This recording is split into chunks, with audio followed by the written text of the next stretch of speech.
Hello everyone. तो काफ़ी request जो है इंग्लिश स्ट्रैटेजी के बारे में आ रही थी। सो आज मैं जो है इंग्लिश स्ट्रैटेजी के लिए एक वीडियो लेके आई हूँ। ठीक है, तो इसमें मैं आपको डिटेल स्ट्रैटेजी बताऊँगी किस तरीके से आपको कौन से टॉपिक को किस तरीके से टाइम देना है और कैसे आपको जो है उसको प्रिपरेशन करनी है उसकी।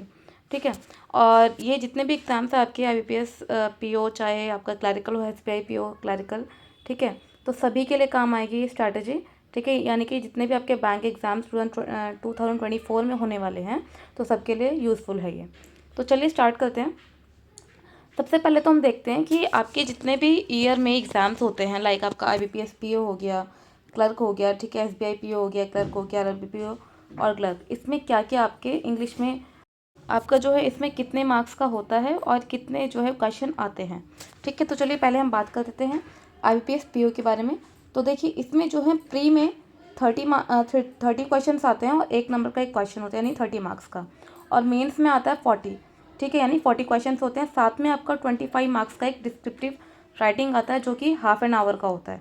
ठीक है, अब क्लर्क की बात करते हैं तो क्लैरिकल में जो है आपका प्री सेम 30 का रहता है।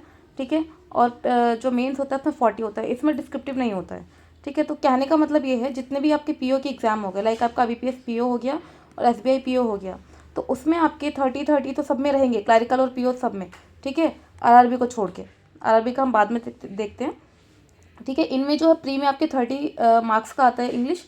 और मेंस की अगर बात करें तो मेंस में सबका 40 तो आएगा, लेकिन जो एक्स्ट्रा रहेगा डिस्क्रिप्टिव का वो आपका PO IBPS PO और SBI PO में रहेगा। लेकिन इसमें भी थोड़ा डिफरेंस है कि IBPS PO में आपको 25 मार्क्स का आता है डिस्क्रिप्टिव, लेकिन SBI PO में आपका 50 मार्क्स का आता है डिस्क्रिप्टिव। तो आप देख सकते हैं कि कितना ज़्यादा इंग्लिश का जो है कितनी ज़्यादा इंपॉर्टेंट है। ठीक है, अगर आप इंग्लिश बहुत अच्छे से कर लेते हो तो आपका ईजिली जो है प्री या मेंस निकल सकता है। ऑल्दो इसका मतलब ये नहीं है कि आप बाकी सब्जेक्ट्स पर ध्यान नहीं दोगे, बाकी पर भी ध्यान देना है। लेकिन एक चीज़ हो जाती है कि अगर आपका इंग्लिश स्कोर अच्छा रहा तो आपको एक मतलब एज मिल जाता है कि हाँ भाई यहाँ से आप जो है स्कोर अच्छे से गेन कर सकते हो। अब देखिए RRB PO की बात करते हैं।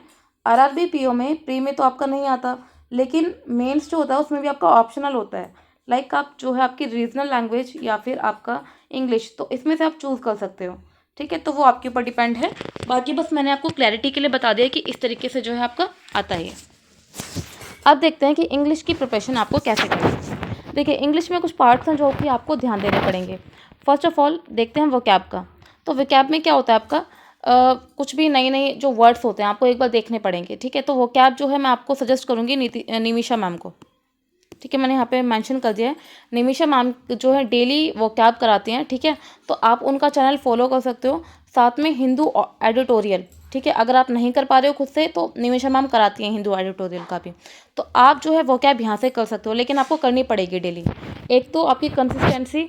ठीक है, जितने भी एग्जाम्स हैं मैं आपको मेन आपको 2 ही चीज़ बोलूँगी कि कंसिस्टेंसी एंड पंचुअलिटी। ये दोनों जो है मेन चीज़ें हैं जो आपको एग्ज़ाम क्लियर करा सकती हैं।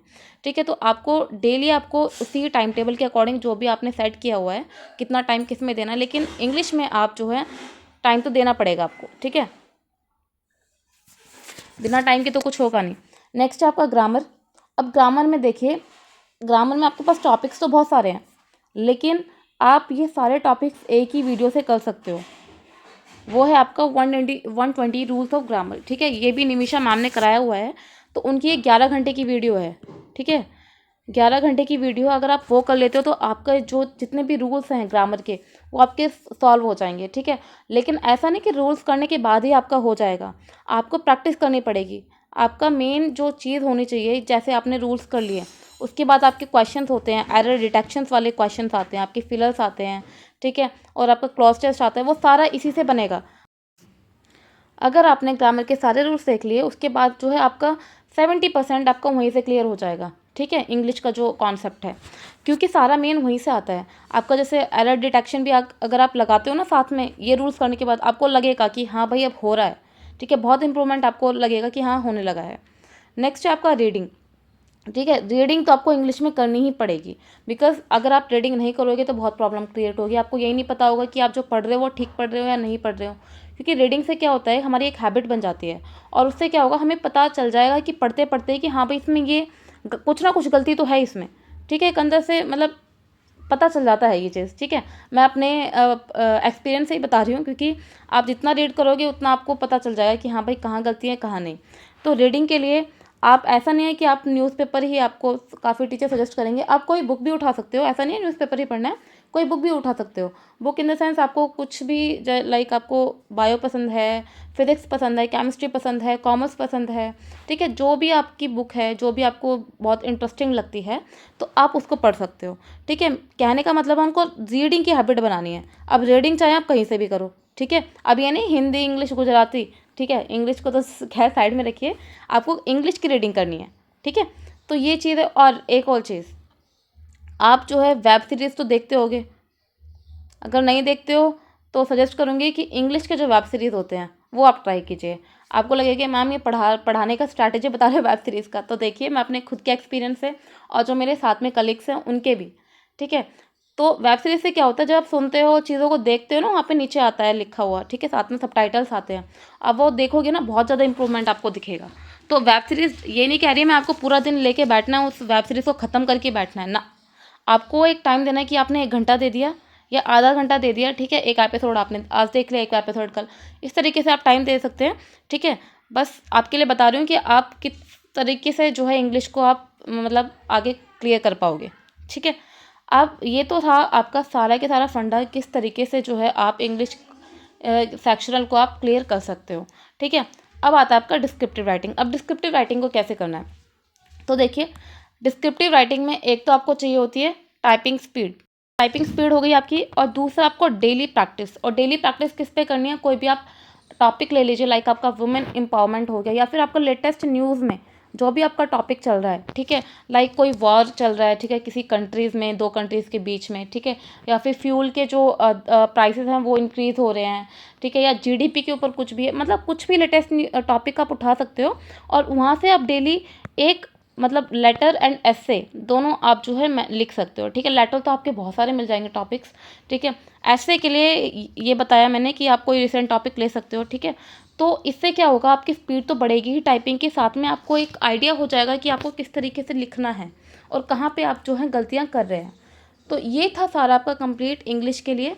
तो इंग्लिश में अगर आप जो जो चीज़ें मैंने आपको बताई हैं, अगर आप ये कर लेते हो एंड सॉरी 101% आपकी इंग्लिश में बहुत ज़्यादा आपको इम्प्रूवमेंट दिखेगा कि आपने बहुत अच्छे से कर लिया है, ठीक है। रीडिंग की आदत आपको डेली हैबिट बनानी पड़ेगी, क्योंकि आपको रीडिंग कॉम्प्रहेंशन भी करना है एग्जाम में, और उसमें आपको टाइम देना पड़ेगा। अब वो टाइम भी देना पड़ेगा, तो वो टाइम आपको वेस्ट नहीं करना है, बिकॉज उसमें आपको उसी टाइम इंटरवल में जितने में आप रीडिंग कॉम्प्रहेंशन कर रहे हो आपको समझना पड़ेगा। ऐसे पढ़ने से काम नहीं चलेगा, आपको समझना ही पड़ेगा, क्योंकि आप उसको समझोगे नहीं आरसी को, तो आप क्वेश्चन कैसे सॉल्व कर पाओगे। तो इसीलिए मैंने आपको बोला है कि रीडिंग बहुत ज़्यादा ज़रूरी है। रीडिंग के थ्रू ही आपके रीडिंग कॉम्प्रहेंशन जो एक आता है क्वेश्चन आपका, ठीक है, एग्जाम में, वो आप क्लियर कर पाओगे, बिकॉज उसमें ही आपके किसी में 10 क्वेश्चन होते हैं, किसी में 5 होते हैं, किसी में 7 होते हैं। तो ऑब्वियसली एक एक मार्क्स बहुत मायने रखता है। वो तो रीडिंग कॉम्प्रहेंशन तो इतना मतलब अच्छे खासे मार्क्स का होता है, तो वो रीडिंग से आपका होगा, ठीक है। तो और बाकी जो भी चीज़ें आपको बताई है वो क्या, ग्रामर का, तो आप अगर ये सब कर लेते हो, ठीक है, जिस अकॉर्डिंग मैंने आपको बताया है, तो आप 101% क्लियर कर पाओगे इंग्लिश का सेक्शन में, वो भी बहुत अच्छे मार्क्स से।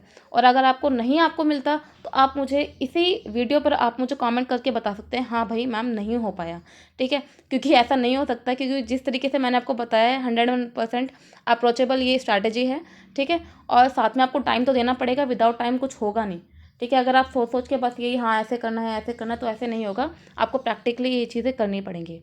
तो आज के लिए इतना ही। बाकी नेक्स्ट वीडियो मैं आपके लिए जीएस स्ट्रैटेजी के लिए लेके आऊँगी, ठीक है। तो उसके लिए आप जो है चैनल को सब्सक्राइब कर सकते हो, ठीक है। और बाकी कुछ भी डाउट एंड कुछ भी प्रॉब्लम हो, तो आप मेरे यूट्यूब चैनल पर किसी भी वीडियो पे आप कमेंट कर सकते हो, या फिर मेरा टेलीग्राम चैनल है, वो मैंने डिस्क्रिप्शन बॉक्स में जो है मेंशन कर दिया है, आप वहाँ पर भी कुछ भी पूछ सकते हो। तो आज के लिए इतना ही। Thank you.